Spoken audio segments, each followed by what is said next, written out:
the play-by-play man for the Colorado Rapids on Altitude TV, Richard Fleming. Hey, Richard, how are you? Well, there, by the grace of God, go I. Richard, how successful was the MLS All-Star game over at Dick's Sporting Goods Park? Everybody happy? Well, it seems to be the way. I mean, it was a fantastic occasion. I think earlier in the week when we heard the news that Frank Lampard and Steven Gerrard and Fleming Martins and Jalvinko and Robbie Keane weren't going to be involved, we thought, well, that might take the edge off this slightly. But it was a full house. There was a carnival atmosphere.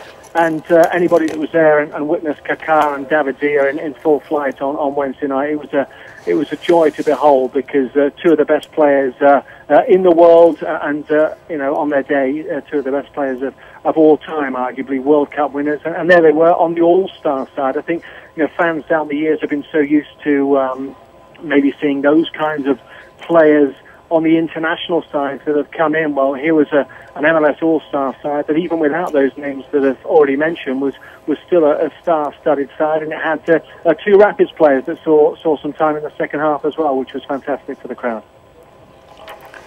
Richard, the game on Wednesday went to the MLS All-Stars. What do you think that could do for the credibility, for the legitimacy? Not that they're not credible or legitimate, but what can it do? Can it enhance the credibility of the MLS beating a team from the Premier League? I think it's a stepping stone. There's so many factors. There's so many factors that go into the world of sport and gaining that credibility, and particularly here in North America, and particularly here in Denver. Let's be honest, it's a sports-saturated market. That the Broncos are back training. They're back in preseason training today. You've got the Rockies, you've got the Nuggets, you've got the Avalanche, you've got the Mammoth, you've got the college sport as well. So just here in the city alone, you then magnify that by the United States, and then within the world of soccer, you then magnify that within a global sport.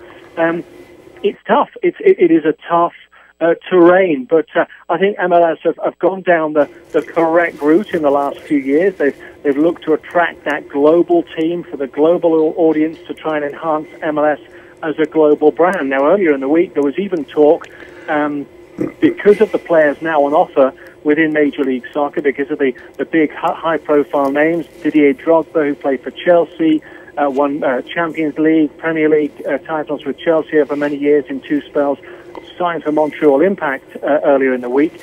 Now, there was talk that why don't they go back to East versus West, because the suggestion being there's enough quality, enough big names now for them to go back to that format. And then after Wednesday's game, they sort of rode back a little bit from that and say, well, actually, I think we can still get some mileage out of this playing an international team, because, of course, it generates international interest, and obviously MLS wants to be on that global stage. Final question, Richard. Do you think, you talked about the momentum of the All-Star game, but having the coach in the All-Star game, having three players from the Rapids, is there going to be carryover? Do you think there's going to be a feeling among the players on the team and Pablo that we can take from this, and it being here in our home stadium, on our home pitch, and this will have an effect? It will have an effect on the Rapids going forward? Well, I mean, momentum is, I think we've spoken about it before, momentum is fantastic. And if you can take positives from any aspect and take that into your day job as for want of a better phrase, then all is good. But this Saturday, they've got a very tough test. They've got an LA Galaxy side that didn't send two of their key players, Robbie Keane and Steven Gerrard. Now, there is still some question mark over their fitness. But this is the big test for the Rapids now, guys, because the Rapids have won 3 in a row. Some would say they've played against slightly weakened opposition with teams that have had players at Gold Cup. Teams are now back to full strength, LA Galaxy being one of those.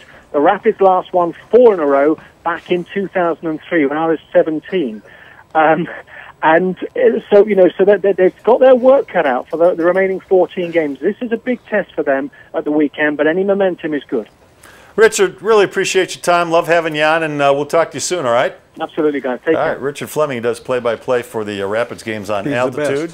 And that Colorado Rapids report was presented by the Celtic Tavern. What the hell were you doing? The official sponsor of the Colorado Rapids. Take a bus to the Rapids game. Go to the Celtic. They'll take you and all the other soccer-loving guys.